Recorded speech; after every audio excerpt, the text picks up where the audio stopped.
నమస్తే, welcome to editor analysis. Mamata Banerjee lawyer practice వివాదం పశ్చిమ బెంగాల్ రాజకీయాల్లో కొత్త సెగ. మేనత్త దొంగ, మేనల్లుడు దొంగ, కోర్టు పరిసరాల్లో హోరెత్తిన నినాదాలండి. అసలు మమతా బెనర్జీని వదిలేలా లేరు బెంగాల్లో చూస్తుంటే. మేనత్త చోర్, మేనల్లుడు చోర్, ఎటు కదిలినా ఇవే నినాదాలు. లాయర్ గౌన్లో దీదీకి ఊహించని అవమానం. Mamata Banerjee practice fake, bar council ఎంట్రీతో బెంగాల్లో రాజకీయ ప్రకంపనలు. దీదీకి కోర్టు సెగ, లాయర్ గౌన్లో మేనత్త దొంగ అంటూ నినాదాలు. ఇప్పుడు ఒక ముఖ్యమంత్రిగా 15 సంవత్సరాలు పాలించిన వ్యక్తి ఈరోజు నల్లకోటు వేసుకుని లాయర్గా కోర్టులోకి ఎంట్రీ ఇచ్చారట. తీరని అవమానం ఇది. సో దీని నుంచి ప్రతి ఒక్కరు నేర్చుకోవాల్సింది ఏంటంటే, మనకి జరిగినంతకాలం సరే, ప్రతి ఒక్కరు కూడా తప్పులు చేస్తారు, పొరపాట్లు చేస్తారు. పొరపాట్లు తప్పుడు చేయకుండా అందరూ కూడా శ్రీరామచంద్రులాగే ఉంటారనుకోవడం అన్నది కూడా అది కరెక్ట్ కాదు. ఎందుకంటే ఇప్పుడున్న జనరేషన్లో అస్సలు ఉండదు. ఎప్పుడో మనం చదువుకున్న ఆ యువకులు లాంటి వాళ్ళే ఆ తప్పులు చేశారు, ఆ పొరపాట్లు చేశారు, చిన్న చిన్నవి జరిగినాయి అని చెప్పి ఇప్పుడు కథల కింద మాట్లాడుకుంటూ ఉంటాం, వింటూనే ఉంటాం. చరిత్ర చెప్తున్న సత్యాలు ఇవన్నీ కూడా. సో ఈ జనరేషన్లో ఇంకా తప్పులు, పొరపాట్లు, అబద్ధాలు తప్పవు. కాలానుగుణంగా కొన్ని చెయ్యాలి, హామీలు ఇవ్వాలి. హామీలు ఇవ్వడం కూడా తప్పే, అది ఒక మోసమే. హామీలు నెరవేర్చలేకపోయినా సరే అది తప్పే అవుతుంది. సో ఇలాగే 15 సంవత్సరాలు సక్రమంగా పాలిస్తే ఈరోజు ఈ అక్రమ మాటలు ఆవిడ మీద ఉండదు. బెంగాల్ రాజకీయం అంటేనే ఒక హై వోల్టేజ్ డ్రామా. అక్కడ ఎప్పుడు ఏం జరుగుతుందో ఊహించడం చాలా కష్టం. కానీ తాజాగా కోల్కతా హైకోర్టు ప్రాంగణంలో జరిగిన దృశ్యాలు దేశవ్యాప్తంగా నేడు చర్చనీయాంశంగా మారాయి.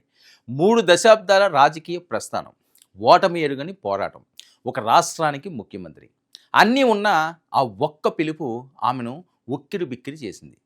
ఒకప్పుడు జై జై ధ్వానాలు వినిపించిన చోటే ఇప్పుడు దొంగ అనే నినాదాలు మిన్నెంటాయి.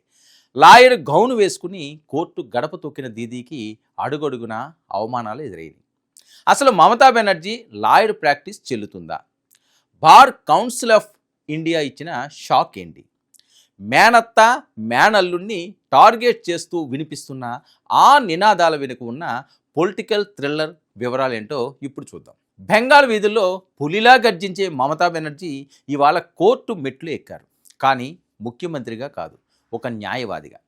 నల్లకోటు తొడిగారు, న్యాయం కోసం వాదించాలనుకున్నారు. కానీ అక్కడ సీన్ మొత్తం రివర్స్ అయిపోయింది. ఆమెను చూడగానే కోర్టు ప్రాంగణం ఒక్కసారిగా హోరెత్తిపోయింది. పీసీ చోర్, భైఫో చోర్ అనే మేనత్త దొంగలుడు, వీళ్ళిద్దరూ కూడా దొంగ దొంగ అంటూ అక్కడ పెద్ద ఎత్తున నినాదాలు. ప్రత్యర్థి వర్గాలకు చెందిన న్యాయవాదులు పెట్టిన నినాదాలు కోర్టు హాల్ను షేక్ చేశాయి. ఒక మాజీ ముఖ్యమంత్రికి సొంత రాష్ట్ర కోర్టులోనే ఇలాంటి చేదు అనుభవం ఎదురవడం బెంగాల్ చరిత్రలోనే కాదు, దేశ చరిత్రలో ఇదే మొదటిసారి.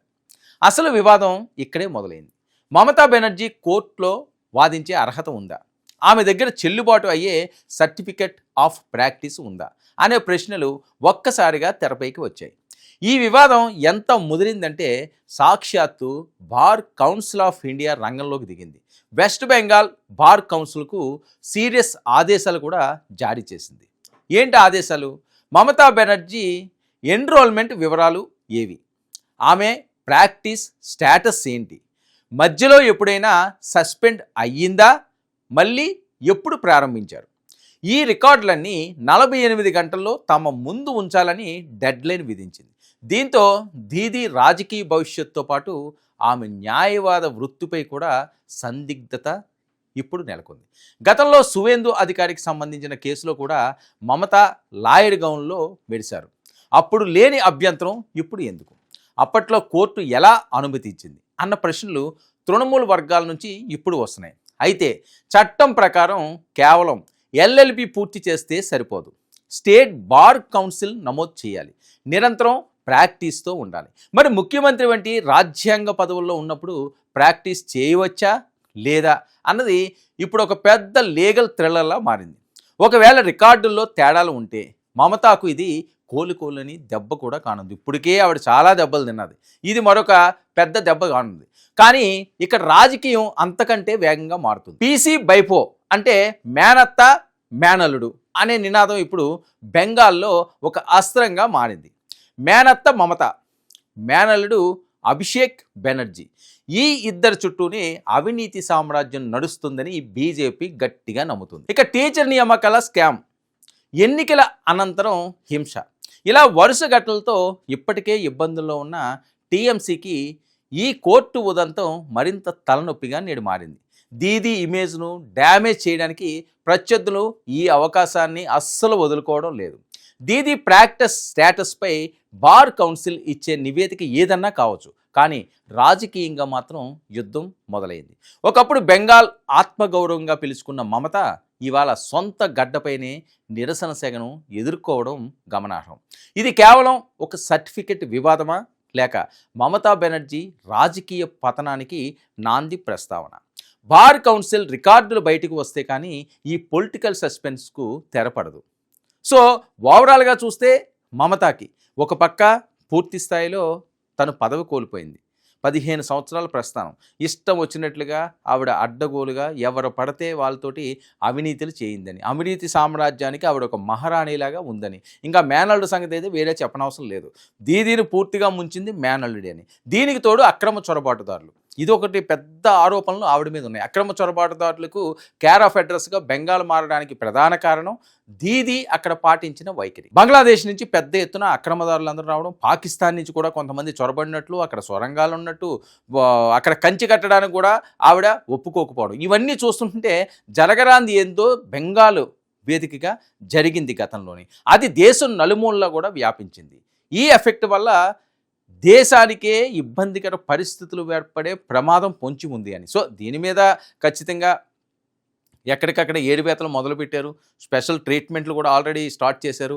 ఎక్కడైతే సొరంగాలు ఉన్నాయో, ఎవరైతే అక్రమదారులు వస్తున్నారో, ఏ ప్రాంతాల నుంచి వస్తున్నారో, ఎక్కడి నుంచి వస్తున్నారో వాటిలన్నింటినీ కూడా డ్రోన్స్తో పూర్తి స్థాయిలో జల్లెడ పడుతున్నారు. ఏ టైంలోనా ఎప్పుడైనా అసాంఘిక శక్తులు కానీ ఒక్కసారిగా ఏమైనా చెలరేగే ప్రయత్నాలు చేస్తే అక్కడికక్కడే మట్టిలో కలిపేయడానికి సర్వం సిద్ధమైంది. ఆ ఇన్ఫర్మేషన్ కూడా ఇంటెలిజెన్స్ ఇప్పటికే సేకరించేసింది. సో ఒక పక్క ఆ అంశం, మరొక పక్క ఈ ఆరోపణలు. ఈవిడ ఈ టైంలో నేను లాయర్గా అవతారం ఎత్తి ఏదో వాదిస్తాను అంటే అక్కడ ఆవిడ్ని దొంగ అని చెప్పి మాట్లాడు, దొంగ అని చెప్పి నినాదాలు చేయడు. సో ఒక్కసారి ఓటమి, 15 సంవత్సరాల ఆవిడ పాలనది ఎంత చేసిందో దాన్ని పెట్టి అర్థమవుతుంది. లేకపోతే ఈ రకంగా ఎవరు కూడా మాట్లాడరు. తప్పు జరిగినప్పుడు ఎందుకు మాట్లాడతారు? ఇంత దారుణంగా మాట్లాడుతున్నారు, ఇంత దారుణంగా టార్గెట్ చేసి ఆమెను బహిరంగంగానే నినాదాలు చేస్తున్నారు అంటే దీదీ మరి ఎలాంటి పాలన 15 సంవత్సరాలు సాగించిందో కళ్ళకు కట్టినట్టు బెంగాల్లో కనిపిస్తున్న దృశ్యాలు. ఇంకా సువేందు అధికారి అయితే క్షమించేదే లేదంటున్నారు. దేనికైనా నేను సిద్ధం అంటున్నారు. తాడో పేడో తేలుస్తానంటున్నారు, అంతు చూస్తానంటున్నారు. సో ఈ నేపథ్యంలో ఒక స్పెషల్ ఫోర్సులు రంగంలోకి దిగినాయి, పూర్తి స్థాయిలో జల్లెడ పడుతున్నారు. ఏ టైంలో అయినా ఎటువంటి మోకలనైనా అంతం చేయడానికి ఒక పక్క సిద్ధమవుతుంది. మరోపక్క ఈవిడ అవినీతి సామ్రాజ్యాన్ని కోకటి వేళ్లతో పెగలించే ప్రక్రియ కూడా ఆల్రెడీ శ్రీకారం చుట్టేశారు. మెయిన్ ఫైల్స్ అన్నీ కూడా మోదీ గారి చేతులకి వెళ్ళిపోయినాయని, కేంద్రం కూడా పూర్తి స్థాయిలో బెంగాల్లో జరిగిన అవినీతిని అంతటినీ కూడా పూర్తి స్థాయిలో రూపుమాపే విధంగా చర్యలకు సిద్ధం అని. చూద్దాం మరి కాలంలో ఏం జరుగుతున్నదని. ఇది ఈనాటి editor analysis. Stay tuned to 9 News.